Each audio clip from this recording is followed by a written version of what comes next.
आपने यहाँ बोलने का मौका दिया, बड़ी सौभाग्य वाली बात है।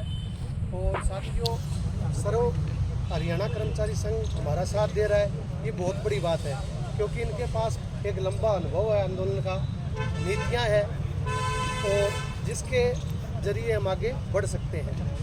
और जैसा कि आप जानते ही हो, मैं एचकेआरएन के अंदर अध्यापक के पद पर नियुक्त हूँ और अभी तक रिलीव भी नहीं हुआ, वहाँ कार्य कर रहा हूँ। लेकिन अपने भाई बहन जो हटे हैं, 780 के करीबन टीचर हटाए गए हैं। सबसे पहले तो ये ध्यान दो, 780 हटे हैं और कुछ यहाँ सोच कर बैठे हैं कि चलो हमारा नंबर नहीं आएगा, तो बिल्कुल तैयार हो जाओ। ट्रांसफ़र ड्राइव बिल्कुल नज़दीक है, जैसे ही ट्रांसफ़र ड्राइव चलेगी आप सभी घर बैठ जाओगे, कोई वहाँ रहने वाला नहीं है। तो अभी से आप तैयारियां कस लो, थोड़ा बहुत सरकार को सचेत कर दो कि ऐसी पॉलिसी बना दे आपके लिए, क्योंकि विधानसभा में अच्छी तरह बताया है कि 3,500 टीजीटी और कुछ पीजीटी मिला के 4500 पद अभी भी खाली हैं। और पद जब तक है, जब तक आपको एडजस्ट करना बहुत आसान है, कोई दिक्कत नहीं है।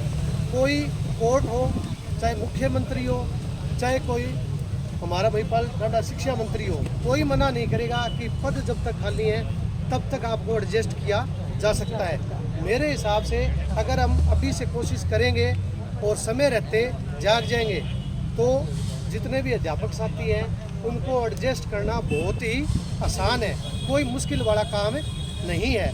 तो हमें जागना होगा और जैसे कि आज की हम आए हैं स्ट्रेंथ में, इससे भी और बढ़ के आओ, क्योंकि साथी बहुत हैं, अपने पास लिस्ट भी है प्रतिवाद की, तो कौन कौन नहीं आया वो भी पता करेंगे और उनको मनाएंगे, कोई दिक्कत है तो।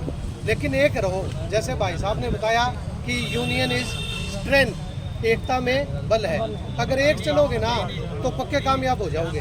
गेस्ट ने जॉब ले ली थी, पता है सबको, लाठियाँ भी खाई थी तो उनको जॉब मिल गई। आप तो नारे नहीं बोल रहे हो, तो वहाँ ये जैसे कह रहे हैं वहाँ जाके तो बहुत तेज़ बोलना पड़ेगा।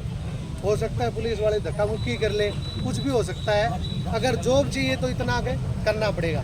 मैं आप सबके लिए, जितने भी भाई बहन बैठे हैं, सबके लिए आया हूँ। आपको पता है हरियाणा के लगभग, महिपाल डांडा कहता है कि क्वालिफिकेशन में कमी है, सारे हरियाणा के एग्ज़ाम क्लियर हैं। सीटी क्वालिफाई है, एचपीएससी पीजीटी का है, टीजीटी का है। कौन सा एग्ज़ाम है जो हरियाणा में हमने क्वालिफाई नहीं किया? सारी क्वालिफाई है, तो ही तो हमें लिया है यहाँ। क्वालिटी तो है आप में भी, थोड़ा फ़र्क हो सकता है, 1-2 नंबर से हम रह गए, इतना ही फ़र्क है। लेकिन क्वालिटी में कोई कमी नहीं है, क्वालिफिकेशन में कोई कमी नहीं है। बिना क्वालिफिकेशन के गेस्ट काम कर रहे हैं, उनसे आपकी ज़्यादा है। तो अपनी पावर को, अपनी क्षमता को थोड़ा आप समझो और एक हो। और जैसे हमारे प्रधान जी बता रहे थे कि हम भी, जैसे इन्होंने बताया कि अलग अलग हो जाओगे तो आपका कुछ नहीं बटेगा, हम भी कुछ साथी, आपको पता है प्रधान जी हमारे भी 2-2, 3-3 बने हुए हैं। सबसे पहले एक हो जाओ।